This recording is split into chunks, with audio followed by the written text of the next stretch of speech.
रोहित ने अभी अभी हमें व्हाट्सएप पर क्वेश्चन भेजा और अब हमारे साथ है। देहरादून से है रोहित जो उन्होंने हमें बताया है। हेलो रोहित, कैसे हैं आप? रोहित, आपको मेरी आवाज आ रही है? ओके, सो देहरादून से रोहित जी का पोर्टफोलियो है। 50,000 रुपए की सिप कर रहे हैं। 5 स्कीम में 10-10 हजार इन्होंने डाले हुए हैं। तो 5 स्कीम है इनकी। पराग पारिक की फ्लेक्सी कैप 10,000 की सिप, आईसीआईसीआई का लार्ज कैप फंड 10,000 की सिप यहाँ, कोटक मिड कैप में 10,000, निपॉन के स्मॉल कैप में 10,000, बंधन के स्मॉल कैप में भी 10,000। तो 5 scheme 10,000 each, which makes it to 50,000 per month की निवेश ये कर रहे हैं। इन्होंने अपना इन्वेस्टमेंट जो है वो 22 में शुरू किया था। तो अच्छा खासा वक्त हो गया, 14 लाख ये जमा कर चुके हैं। इनकी एज है 40 और ये 20 साल तक निवेश करेंगे रिटायरमेंट के नज़रिए से। रोहित का सवाल मैंने व्हाट्सएप से पिक किया। रोहित, हम आपको कॉल भी करने की कोशिश कर रहे थे, अगर आप जुड़ जाएं तो कुछ क्वेश्चन हो तो पूछ लीजिएगा, लेकिन तब तक आपका पोर्टफोलियो जो है वो सूर्या को मैं रिक्वेस्ट करूंगी कि सूर्या बताइए कैसा लग रहा है आपको ये combination, Parag Parikh flexi cap, ICICI large cap, Kotak mid cap और small cap 2, Nippon and Bandhan. Aggressive portfolio है Priyanka. He has good funds in the portfolio. Two small cap, as you mentioned, mid cap, flexi cap, and large cap. So portfolio is good. Funds are all doing very well. They have been performance have been quite good over the last few years, quite consistent. So nothing wrong in the portfolio. इसको आप maintain करके चलिएगा रोहित जी। और जहाँ तक आपका target की बात है, आपका इन्वेस्टमेंट पीरियड आपने बोला जैसे 20 साल का है, 50,000 रुपये की आपकी महीने की आपकी सेविंग है।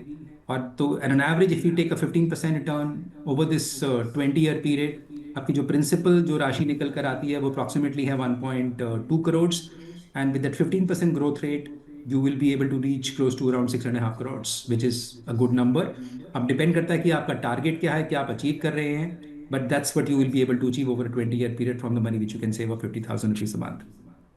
ओके, तो आपको चेंज नहीं करेंगे पोर्टफोलियो में? आपने कहा अग्रेसिव है पर क्योंकि 20 इयर्स का नजरिया है, सो गुड टू गो। एक Period, large a cap. period is good. Age is on his side and have a long-term horizon. So I think we can look at this portfolio for him in the long term. Okay, और corpus भी अच्छा आप create कर पाएंगे अगर बने रहेंगे, and I am sure Rohit आप इसको बढ़ाएंगे भी, केवल 50,000 पर नहीं स्टिक करेंगे।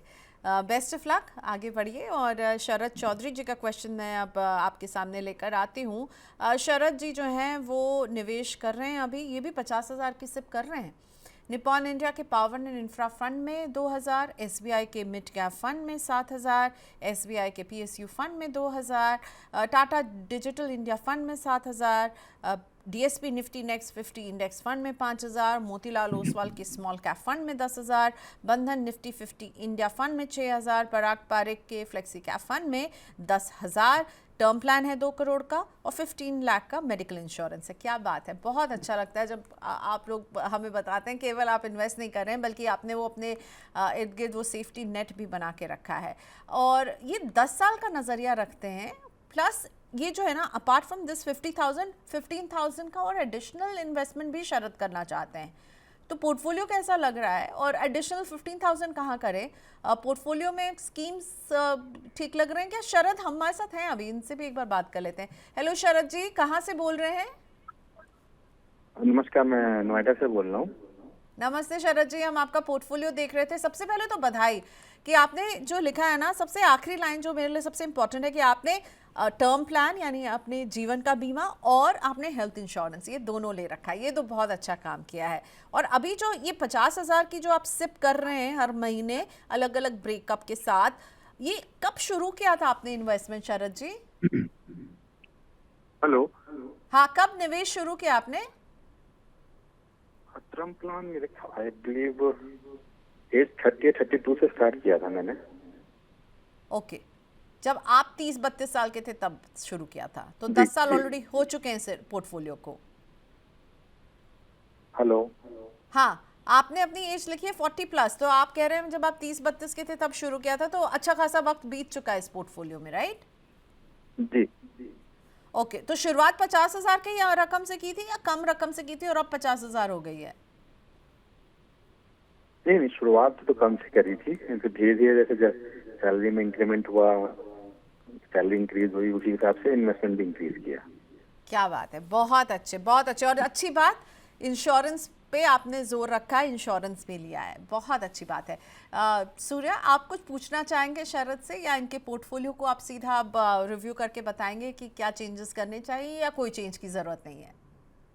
देखिए शरद जी, आपने जो जैसे अभी प्रियंका जी ने भी बात करी कि you have a good term plan, आपने 2 करोड़ का टर्म लिया हुआ है, आपके पास हेल्थ इंश्योरेंस पॉलिसी है। मैं सिर्फ इसी में यही ऐड करना चाहूँगा कि अपनी health insurance policy every couple of year you should evaluate, try to increase the sum assured. अगर कोई क्लेम नहीं होता है तो बाय डिफॉल्ट इंश्योरेंस कंपनी 20% का एक अपसाइड दे देती है आपको, but with capping of 100% of increase in the sum assured, मतलब कि 15 लाख से आपका 30 लाख चले जाएगा। क्योंकि इंडिया में सबसे महंगी जो इन्फ्लेशन की दरें हैं वो हैं हेल्थ इन्फ्लेशन की।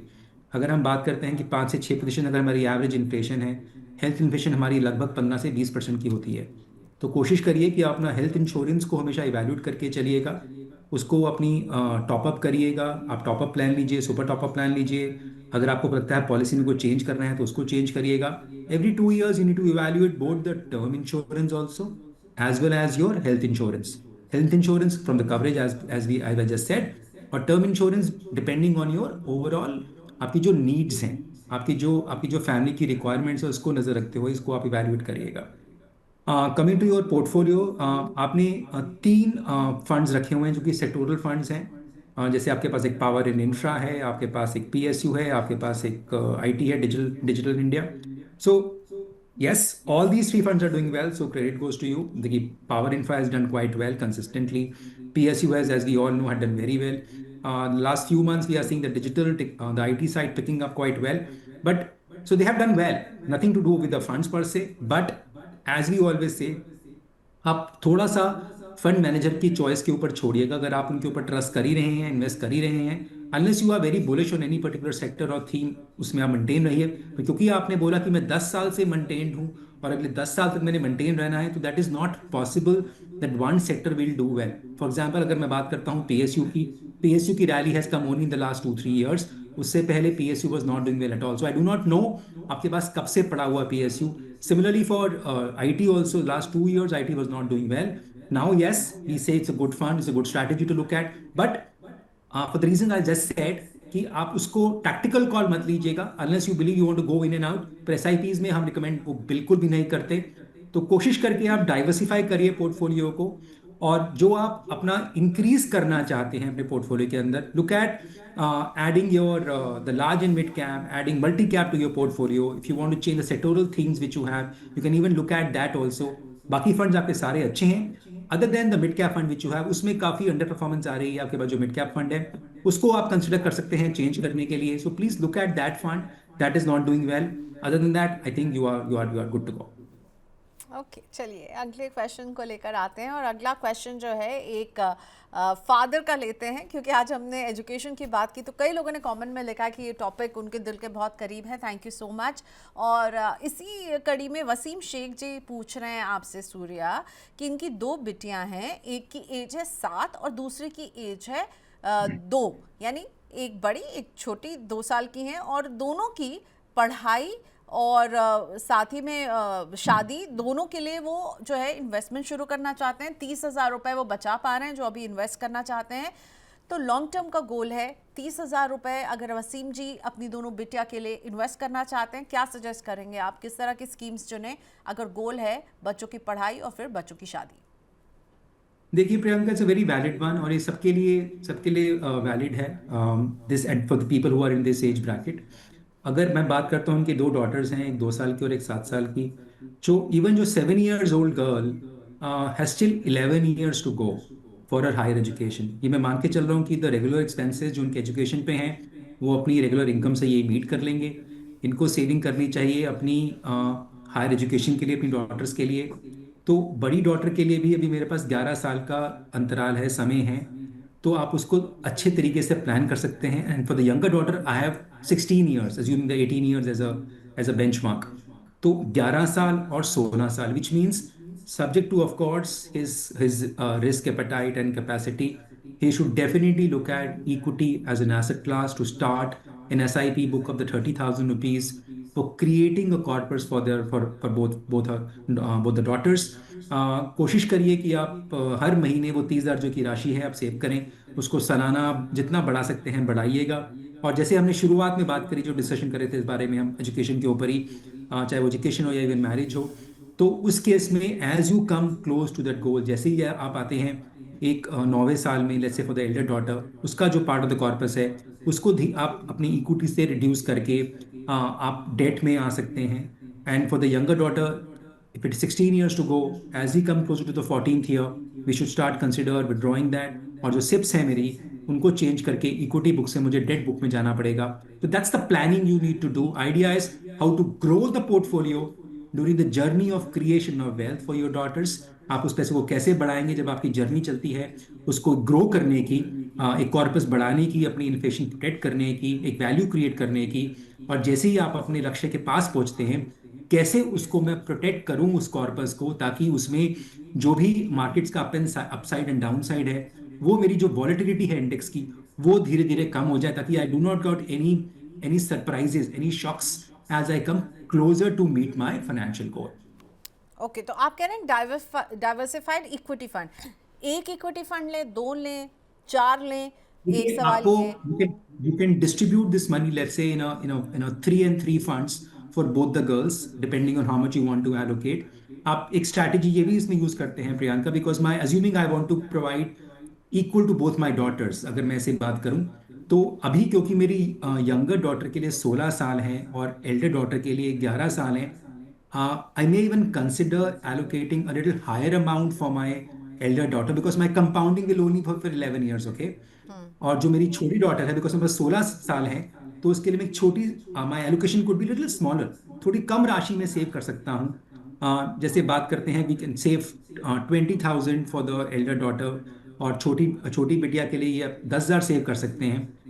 इवेंचुअली कॉर्पस उतना ही बन जाएगा, because I have an extra 5 years from my younger daughter. तो depending on the 20,000 I can create 4 funds, and for the younger daughter I can create 2 funds. And then accordingly he can allocate that, and then he can move the funds around. अच्छा, जब भी बच्चों की बात आती है ना, तो म्यूचुअल फंड कंपनियों के सोल्यूशन ओरिएंटेड प्लान, क्योंकि अगर मैं बच्चे के लिए इन्वेस्ट कर रही हूँ और मुझे सोल्यूशन ओरिएंटेड फंड दिख रहा है, तो फिर मैं क्या एक डाइवर्सिफाइड इक्विटी फंड में जाऊँ, या फिर मैं एक जिसमें लेबल है एक सोल्यूशन ओरिएंटेड एजुकेशन प्लानिंग का ये फंड है जिसमें लॉक इन भी होता है, वो लेना बेहतर होगा? आपका क्या व्यू है इस पर? आप किसके साइड में हैं, सोल्यूशन ओरिएंटेड लॉक इन वाला प्रोडक्ट, या फिर आप लें एक diversified equity mutual fund? See, I will personally prefer, if you ask my opinion, this is my disclaimer in the sense, because I'll prefer a fund which is diversified, simply because जो lock in fund है, कल को अगर आपको अपने बच्चे की fees के लिए पैसा निकालना पड़ता है during the course of these 11 years or the course of 16 years, then a solution oriented fund will not let you withdraw the money for a certain lock in period. So अगर आपको लगता है कि आप में वो डिसिप्लिन है, आप पैसा नहीं निकालेंगे अदर देन जिस कारण से आप वो पैसा सेव कर रहे हैं, तो you can consider the diversified strategy. अगर आपको लगता है कि नहीं, you want a discipline, you want someone to ensure कि आप उस पैसे को टच ना करें, you know your DNA well, आपको पता है कि आपकी नेचर कैसी है, तो accordingly you plan. But at the same time, अगर मैं 4 फंड का चयन कर रहा हूं या 2 फंड का मैं चयन कर रहा हूं अपने पोर्टफोलियोज में, तो मैं एक फंड दोनों कैटेगरीज में सॉल्यूशन ओरिएंटेड डाल सकता हूं. It's also further diversifying my overall asset allocation. तो अगर मैंने 2 फंड्स पिक करने के, 1 fund can be my solution oriented and 1 fund could be diversified. ठीक है. एक और जो है सवाल बिटिया की हायर एजुकेशन के लिए रुपेश कदम का है, वो भी एड्रेस कर देते हैं वसीम जी के सवाल के साथ साथ. इन्होंने जो फंड को आइडेंटिफाई किया, वो लिखा है कि मल्टी एसेट एलोकेशन फंड, और पूछ रहे हैं कि क्या मल्टी एसेट एलोकेशन फंड में निवेश करना सही रहेगा, और ये 5 साल के लिए इस निवेश को करना चाहते हैं, और 5 साल के बाद बिटिया की पढ़ाई के लिए ही वो पैसे विड्रॉ करेंगे. 3 चॉइसेस भेजे इन्होंने, डीएसपी, व्हाइट ओक या कोटक. पहली बात तो मुझे लगता है सूर्या कि multi asset allocation fund Rupesh ji के लिए सही फंड रहेगा, ये कैटेगरी. और दूसरा, ये 3 इन्होंने ऑप्शन भी भेजे हैं, डीएसपी, व्हाइट ओक या कोटक. आपका व्यू जानना चाहूंगी मैं. 5 साल का नजरिया है अभी तो रुपेश जी का. देखिए, फंड्स अच्छे हैं तीनों. DSP have been a top performer right now because of all these multi has done well. Why should I name DSP only for that matter? But DSP has done the best because it also has global equity exposure.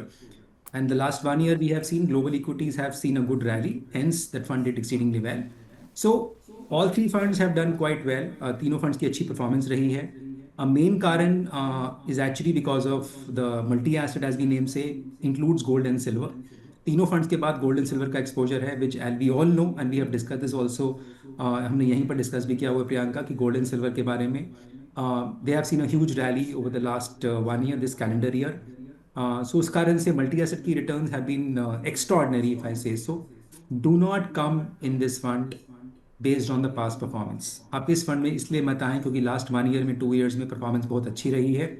थोड़ा सा expectations को pair down करके आइएगा, because आपको वो वाली rally अब दिखाई नहीं देगी. Therefore, good fund, good strategy, diversifies your portfolio very well, but come with lower expectations when you invest in this strategy. अच्छी strategy है 5 साल के लिए, but जैसे हम हर बार ये बोलते हैं, conservative when I plan for my child's education primarily, कि अगर वो मेरा 5 साल के बाद मुझे मेरे अपने child के लिए education के लिए corpus चाहिए, तो even in a multi asset from the 4th year or the end of the 4th year, I need to withdraw, reduce the value of that fund so that my money gets protected. Okay लेकिन आपको लग रहा है 5 years के लिए अगर multi asset allocation fund चुन रहे हैं तो सही है? जी, you can consider the multi-asset fund with a 5-year perspective. Okay so Rupesh ji, you can consider. तीनों ही अच्छी स्कीम्स आपने यहाँ पर बताई हैं और इनमें से कोई भी आप एक पिक कर सकते हैं, लेकिन सिर्फ इसलिए कि पास रिटर्न बहुत ज़ोरदार रहा है ये देख करके आप फैसला नहीं लीजिएगा, ठीक है? इसका ख्याल रखिएगा.